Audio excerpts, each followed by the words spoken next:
Hey everybody, welcome to We Go Fishing or Texas Fishing News, depending on which platform that you're watching us on. Welcome to this episode.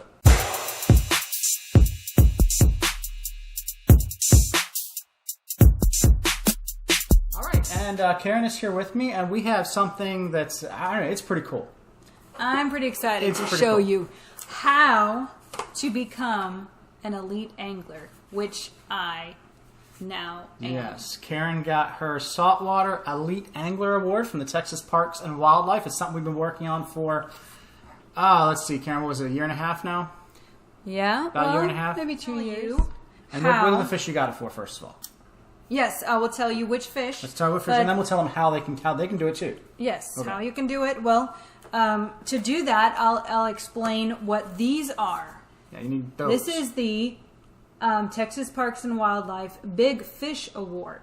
So this particular one is for my red drum that I caught in Aransas Bay. Now, I'm sure a lot of you have been like, you know what? I have caught a red drum over 28 inches. Yeah, there's certain size requirements for all these fish. And I'm not going to go through all the regulations. Look on the Texas Parks and Wildlife site. Mm-hmm. It does give you what qualifies. And it is different for each species. So make sure that you understand that some species, like for redfish, it was 27 or 28. Something like that. So yeah. The basic gist is you have to have 5 Big Fish Awards. 5 Big Fish Awards. If you can get 5 in one type of water. And so 5 saltwater or 5 freshwater. Of the same species. Right. So you can't have 5 redfish, 5 black drum, 5. Right. You know, it has to be different species. Yes. 5 different species in saltwater. Or Or 5 different species of freshwater. Right. So you become a saltwater elite angler or freshwater. So my next goal is the freshwater. The freshwater. Yeah. Of course. We don't do as much freshwater fishing, and you also get your name posted on the Texas Parks and Wildlife with their website. Yes. So if you go there, you'll see Karen's name listed there as a Texas elite angler. And if you actually look at the website, there's not that many of them. No, I mean, when I was looking, there's less than 25 in Texas, and if you look at listed names, they'll be there forever. Yeah. So I'll always be on their website, and that's an exciting thing. Even if you're a guide, just to say, you know what, I'm a Texas elite angler, that's something that you can put on your resume. Okay, so what do they need to do to get the Big Fish Awards? So you have to have 5 Big Fish Awards of different species to get the elite angler. But to get the Big Fish Award, you have to submit paperwork. So what you need is your application, which you can download from the website, which I found. And they now accept it by email. I used to have to mail them in pictures. But within the last year, they have updated to email. So you'll find that email on the application now. So I simply send an email with pictures meeting the parameters. You must take a picture of the measurement of the fish with the ruler next to or on top of the fish. You need to be pinching the tail at the time. All these instructions, I mean, if you don't remember everything she's telling you, all these instructions are on the Texas Parks and Wildlife website as well. Yes, they do. So you can go there and it tells you exactly whether it's a fork tail or fan tail. Yes, what to do, how to hold it, and they show you the pictures of how to take the measurement. Just to be safe, I took a picture with a measuring tape on top of the fish and beside it, so they could see in both angles that it was above that Big Fish Award marker.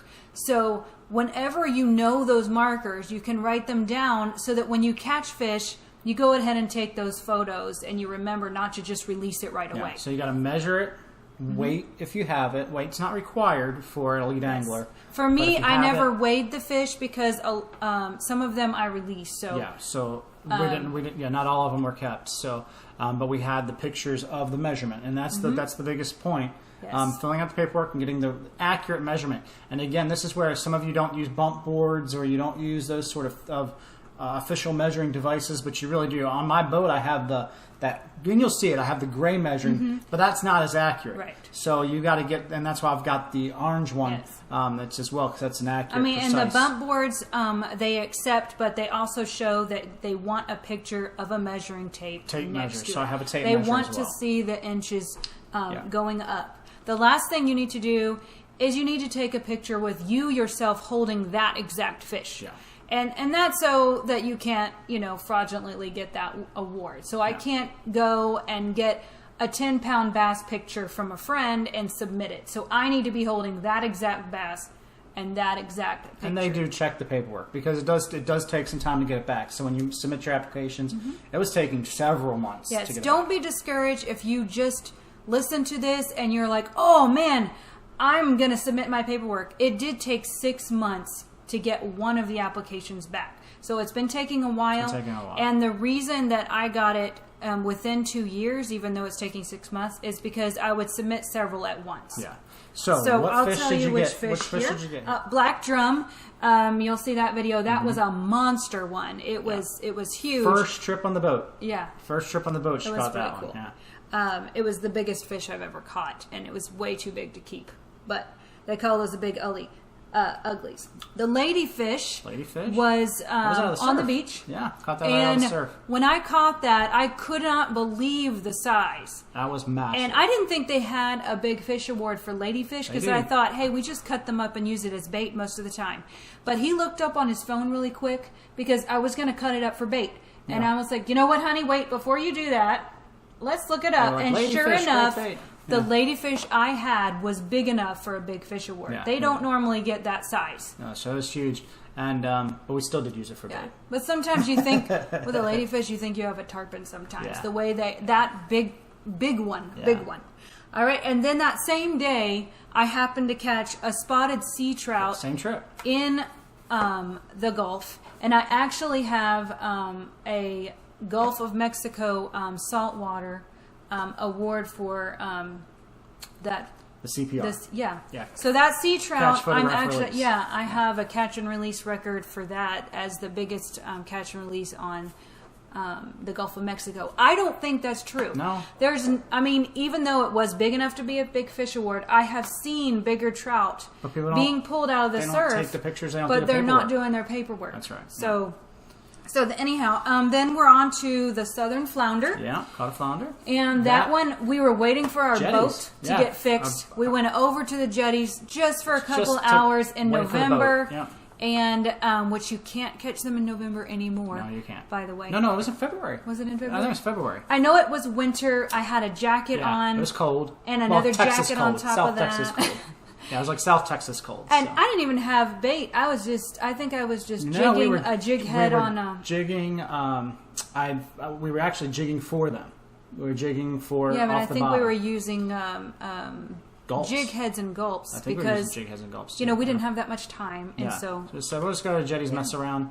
And ended up catching a real big flounder, and so I just took a picture, made sure it was over the size, and that was the second one I put in. The black drum would be the first, and then the other ones. And then the final one to wrap it up was the red drum. And then the red drum, I was waiting on that one. Yeah. Because you see in our videos, we keep catching reds, but to get one that's 28 inches is hard. Yeah, and to get enough for the big fish award, it has to be a good size. So we say all this to say and you can see her catching all the fish here, but that you can become. All you got. It's paperwork. Can become an. I can become one. I don't know if I should set that as my goal. Maybe that's something I got to do. But honestly, I can say I don't know that I've caught 5 different species of big fish. Sea trout, yes. Red drum, yes. Flounder, black drum. I haven't caught ones that big. So you did beat me on that one.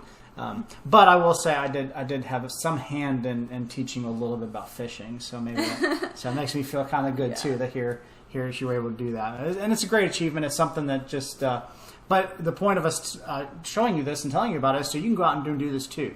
If you're in Texas now, if you're not in Texas and you say, okay, this video doesn't really apply to me, it actually does, because I'm sure your state has these same awards and programs, maybe in a different thing, maybe they're called something different, but you can go out here and do this too. So I'd encourage you to go ahead and do that, become an elite angler. It's quite a little achievement there. And the award is cool, but being listed on the website forever is what I think is really cool. Your name and lights forever. Yeah. So especially if you enjoy fishing or if you do it for a living, it's something that, you should put on your resume. Yeah, so congratulations, Texas's newest elite angler. Thank you. And If you are following us on Newsbreak, make sure that if you're watching this on Newsbreak, make sure you follow us as well. We do post videos on here for Texas Fishing News, and we do that sometimes up to twice a week, sometimes more depending on how news works. But follow us on Newsbreak, and really have enjoyed getting that platform. If you're watching this on YouTube, make sure you subscribe to our channel. That helps us out a lot. Like the video, that helps us out even more. If you want to interact with us, maybe talk about big fish or how'd you do this, or I'll even try to some degree to talk a little bit about techniques that we use. Although if you watch our videos, you'll see the techniques that we're using, because we're not using any big secrets here. And most of the spots that we're fishing aren't big secret spots either. So in any case, but if you're on YouTube and you want to interact with us, please do that. Leave us a comment in the comment section below. But make sure you subscribe to the channel and also hit that like button. That really does help us out. And hopefully in the comments we'll see which one of you have become elite anglers as well. And until next time, may you always catch your limit.